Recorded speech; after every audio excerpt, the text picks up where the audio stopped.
안녕하세요. 광고 퍼포먼스 1팀 김은식 마케터입니다. 요즘 광고 모니터링을 좀 하다 보면은 인스타그램 앱 내에서 내 게시물 홍보하기로 광고하시는 분들이 정말 많으시더라고요. 그래서 제가 막 좀 궁금해서 연락을 해보니까 대부분 혼자 운영을 하시거나 아니면 초기 브랜딩을 진행하시는 분들이 많으셨어요. 물론 인스타 앱 내에서 광고하시면 좋은 점도 정말 많습니다. 일단 가장 큰 장점은 과정이 어렵지 않다는 것이죠. 그리고 몇 번의 클릭으로 광고를 진행할 수 있다는 겁니다. 하지만 큰 장점에 반해서 단점이 정말 많아요. 결론적으로 좀 말씀드리자면은 놓치는 부분이 많다는 거예요. 최근에 인스타 광고 하시는 분들이라면 필수적으로 좀 들어보셨을 만한 메타 광고라는 게 있어요. 인스타와 페이스북이 합병되면서 만들어진 광고 매체 중 하나인데요. 메타 광고는 인스타 앱 내 광고보다 확실히 복잡하고 처음 다루시기에는 조금 힘들어요.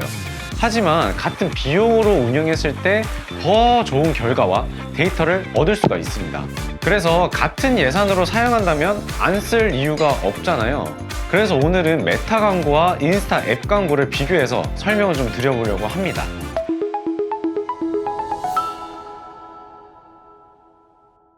첫 번째로는 머신러닝 기능 미활용인데요.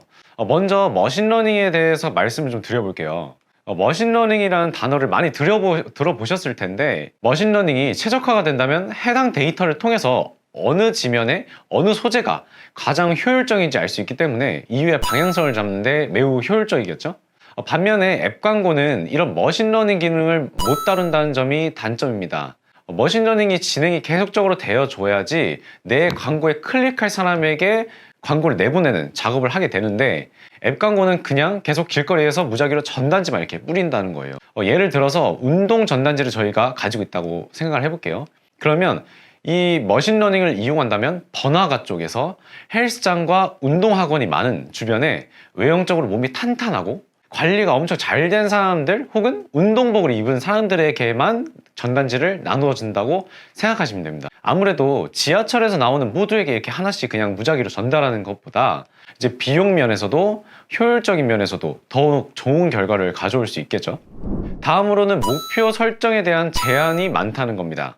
앱 광고는 목표 선택이 총 3가지입니다. 프로필 방문하기, 웹사이트 방문 늘리기, 그리고 메시지 늘리기입니다. 이 3가지 목표밖에 설정하지 못하는데요. 이 메타 광고는 반면에 인지도, 트래픽, 참여, 잠재 고객, 앱 홍보, 판매 이렇게 세분화된 목표로 광고를 진행할 수가 있습니다. 각 캠페인 중에서 가장 많이 사용하는 목표에 대해서 제가 좀 간단히 설명을 좀 드려볼게요. 인지도 캠페인은 내 광고를 가장 많은 사람들에게 보여주는 거예요. 브랜딩이죠. 그리고 두 번째는 트래픽 캠페인인데요. 평소에 광고를 클릭을 많이 한 그런 특정 행동을 많이 한 사람들에게 노출하는 그런 캠페인이고, 잠재 고객은 내 그 광고 내에서 개인정보를 기입을 해서 바로 제출할 수 있는 기능입니다. 예를 들어서 이제 보험이라든지 중고차라든지 이삿짐이라든지 뭐 세무서 이런 쪽에서는 되게 좋겠죠.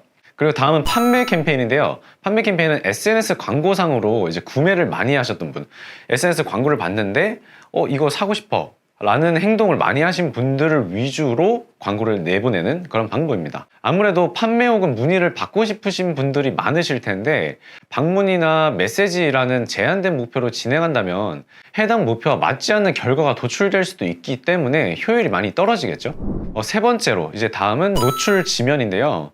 인스타 앱 광고 같은 경우에는 인스타 앱 내에서만 이제 광고를 할 수 있다 보니까 노출 지면이 매우 제한적입니다. 하지만 메타는 인스타, 페이스북, 메시지, 어디언스라는 지면으로 테스트할 수 있는 곳이 정말 많아요. 그래서 테스트 후에 내 상품이 가장 효율적인 지면에 조출시켜서 전화를 극대화시킬 수 있는 방법이 있다는 것이 매우 장점이라고 할 수 있습니다. 메타 광고를 이제 사용하시는 분들 중에서 가끔씩 인스타그램으로만 사람들이 구매를 한다 그렇게 생각을 하기 때문에 그쪽으로만 노출시키는 분이 계세요. 다들 인스타그램으로만 구매하지 다른 걸로 구매하나? 이런 생각을 가지고 계신 거죠. 근데 페이스북이나 이제 어디언스 지면에서도 분명히 구매가 일어나고 효율이 좋았던 적도 정말 많습니다. 저 같은 경우에 좀 예를 들어보자면 인스타그램이 요즘에 좀 잘 나가니까 그쪽에만 좀 노출시켰으면 좋겠다 라고 말씀하셔가지고 제가 효율적인 면을 좀 봤어요. 근데 구매가 안 일어나고 있었던 거예요. 그래서 제가 일단 다 열어두고 저희가 지면을 머신러닝을 통해서 데이터적으로 한번 보자. 그렇게 했는데 어디언스 쪽에서 구매가 더 일어나고 있었던 거예요. 그러니까 저희가 예측할 수가 없는 거죠. 뭐 분명히 뭐 인스타그램을 이용하시는 분들이 더 많을 수 있겠죠. 하지만 실제적으로 구매가 일어나는 것은 어디언스라는 것을 저희가 시장에서 테스트해보면서 알 수 있었잖아요. 그러니까 아무리 저희 생각을 가지고 이건 페이스북이지, 이거는 인스타지, 이렇게 생각하시고 시작하시지 마시고 일단 시장에다가 테스트를 한번 해보시고 소비자들이 실제 어디에서 구매하는지 이후에 데이터적인 면을 보시고 그 다음에 뭐 인스타만 하시던지 페이스북만 하시던지 이렇게 절차를 밟아가는 것이 최적화 작업이라고 할 수 있겠습니다. 다음은 리타게팅인데요.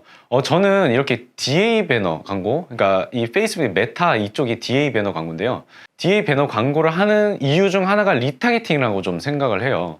리타게팅은 말 그대로 동일한 사람들에게 다시 광고를 노출시키는 방식이에요. 이 부분이 왜 좋은가라고 생각할 수도 있는데요. 제가 뒤에서 좀 자세하게 설명을 드릴게요. 픽셀이라는 단어를 들어보신 분도 많으실 것 같아요. 쉽게 좀 이야기를 해보자면 발자국이라고 좀 생각을 하시면 돼요. 우리 사이트에 들어와서 클릭을 하거나 어떤 행동을 하는 거, 예를 들어서 뭐 장바구니를 담는다든지 스크롤을 내렸다든지 아니면 중간에 담아놨다가 나갔다든지 이런 특정 행동을 한 사람들에 대해서 모든 발자국이 남는 거예요. 그 행동 하나에. 그리고 그 발자국들을 모아둔 데이터를 픽셀이라고 하는 겁니다. 결국 행동 그 발자취가 이제 데이터라고 보시면 돼요.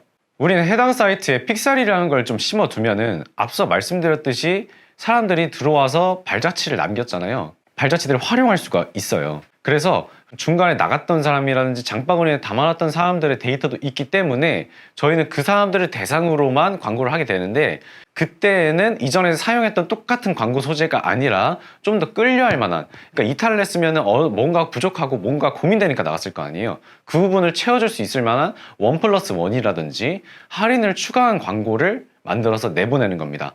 그렇다면은 어쨌든 한 번만 봤다가 고민한 사람에게 이런 혜택이 있어요 라고 홍보를 한다면 아무래도 그냥 저희 광고를 처음 보고 누르지도 않았던 사람들보다는 구매할 확률이 훨씬 높겠죠.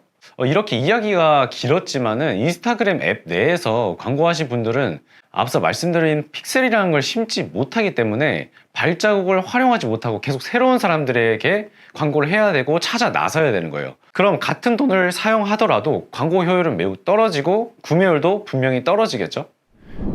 다음은 이제 제한적 성과 분석이라는 건데요. 먼저 메타는 광고를 진행한 후에 데이터를 분석해서 방향성을 잡기에 매우 유용합니다. 목표에 맞는 그리고 원하는 지표들 다양하게 있기 때문에 앞으로의 방향성을 잡기에도 매우 유리하고 그리고 앞으로 나아가는데 예측할 수도 있고 가설도 세울 수가 있어요. 하지만 인스타는 확인할 수 있는 지표가 그렇게 많지가 않고 데이터도 매우 제한적이에요. 그러다 보니 방향성도 잡기 힘들고 가설을 세우기에도 매우 힘들겠죠.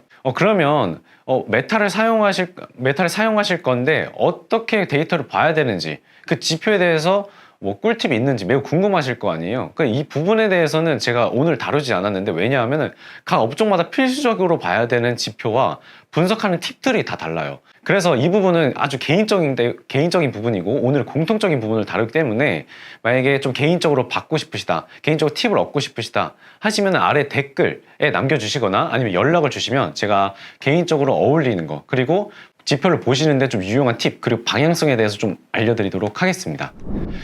다음은 소재 제한이 있다는 겁니다. 메타 광고는 원하는 소재를 이제 원하는 문구로 자유롭게 광고를 하고 또 여러 소재를 서로 경쟁을 시켜봐가지고 최적의 소재를 발굴해낼 수 있어요. 하지만 인스타그램은 내 게시물에 업로드 되어 있는 멘트와 그 소재만 가능하다 보니까 한 소재의 테스트가 이제 안 되는 거죠. 한 소재에만 테스트가 가능한 거예요. 그래서 여러 소재를 어떤 게 최적화 소재인지 서로 경쟁해서 알아보면 좋을 텐데 그럴 수가 없고 테스트를 하려면 더 많은 광고비를 사용해서 이것이 좋은 건지 이게 나쁜 건지 따로따로 보면서 체크를 해야 된다는 게 아주 단점이라고 할 수 있겠습니다. 자, 오늘은 이렇게 많이 사용하시는 인스타그램 앱 내 광고와 메타 광고에 대해서 좀 말씀을 드려봤는데요. 사실 오늘 이 영상을 찍은 이유가 정말 많은 분들이 물어보시고 또 제가 광고 모니터링을 하고 연락을 해보면 정말 많이 이용하시고 계시길래 이 영상으로 좀 종결시키고 싶어서 만들어 보았습니다. 메타는 사실 광고 운영법에 대해서 그렇게 어려운 건 아니에요. 각자 꿀팁도 있지만 광고 진행 전략을 생각하는 게 더 어려운 것 같아요. 저와 같이 매일 이제 광고만 보는 광고쟁이가 아니라면 본업이 다들 있으실 거 아니에요. 그래서 본업에도 시간을 충분히 쏟으셔야 하니까 관리하는 데 힘들 거라 좀 생각을 합니다. 여러 경험과 성공 사례들을 가지고 있는 저에게 이제 대행이 필요하시다면, 혹은 궁금한 점이 있으시다고 하시면 여기 아래에 연락을 주시면 제가 친절히 응대해 드리도록 하겠습니다. 오늘 하루도 행복한 하루 보내셨으면 좋겠습니다. 안녕히 계세요.